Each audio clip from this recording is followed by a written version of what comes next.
have had vertigo from BPPV, you know how miserable it is, and of course you want to prevent another attack from occurring.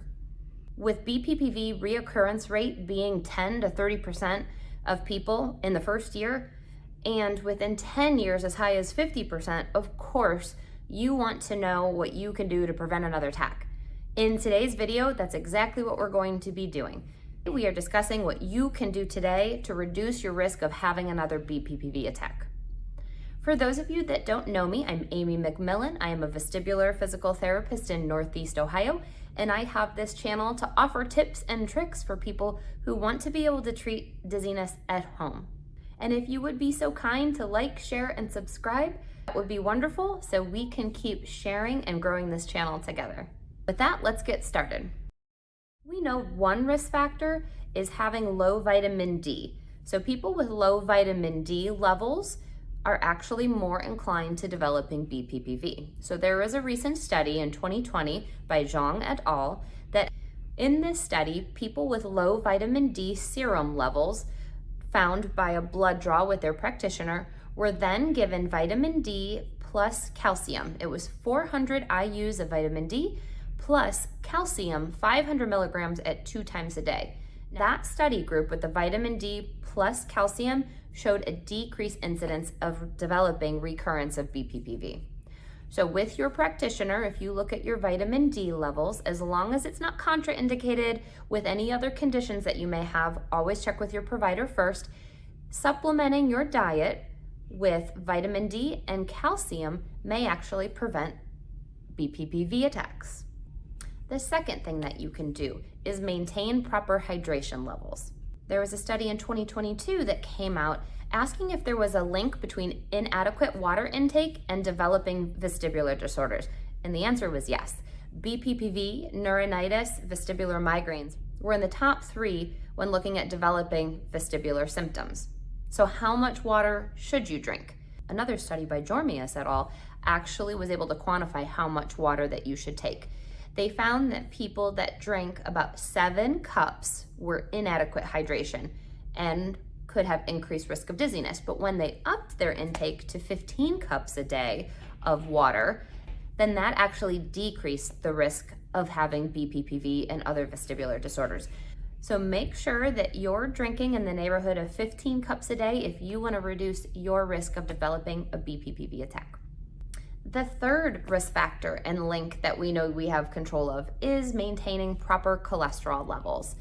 There was a study looking at BPP reoccurrence rates in different groups with comorbidities or different conditions. They found that people with high cholesterol actually had the highest rate of BPPV reoccurrence. That was able to demonstrate the link between not having enough blood flow up to the ear and having poor ear health, leading to the stones or crystals to degrade and easily fall out into the canals. So what are we going to do? We're going to try to decrease our cholesterol with these holistic measures that you can start implementing today. Start with eating a high fiber diet, including items like oatmeal, bran, and beans. Try to eat more of a plant-based diet, including more vegetables, fruits, less or no red meat, less or no shrimp, and consider switching your meats to lean proteins like chicken, turkey, and fatty fish like mackerel, salmon, or tuna. 2 other things that can help to reduce cholesterol are stopping smoking and then increase your activity, maybe starting a walking program, both of which are great for any vestibular condition, not only preventing BPPV. My 4th tip in preventing BPPV attacks is when you're going to the dentist or beauty salon. That's where I can trace a lot of my patients' BPPV to going to those 2 services.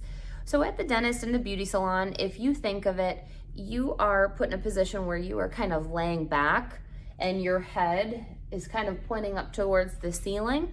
And I always tell my patients, maybe you have a stone that is not lodged in that vestibule and could easily fall out. And if you go to a position or a service where you're laying flat on your back, you kind of use common sense, that stone could then fall into the canal and cause BPPV. So when you're going to the dentist or the beauty salon, I always advise this tip.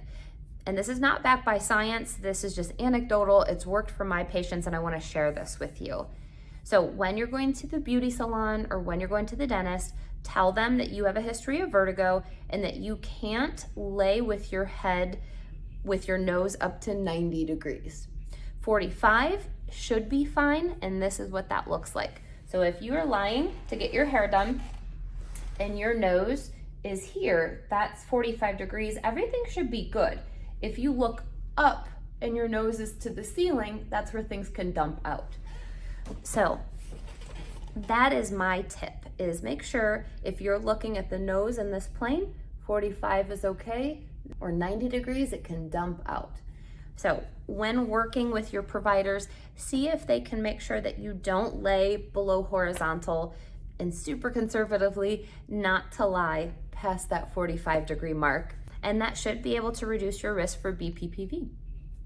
The fifth tip that I have, again, this is not backed by science, it is anecdotal, it is work for my patients and common sense. So when you lay in bed at night and you're flat or using one pillow, I want you to be comfortable for sure. I don't want you to get neck pain or headaches.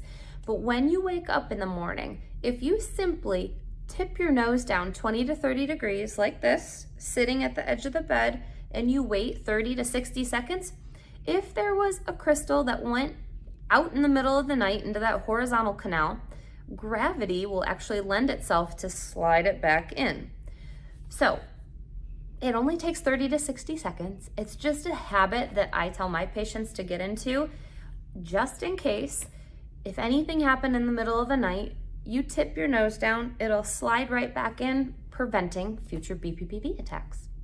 So hopefully you found those tips helpful. Maybe these are things you already know, or maybe they're brand new.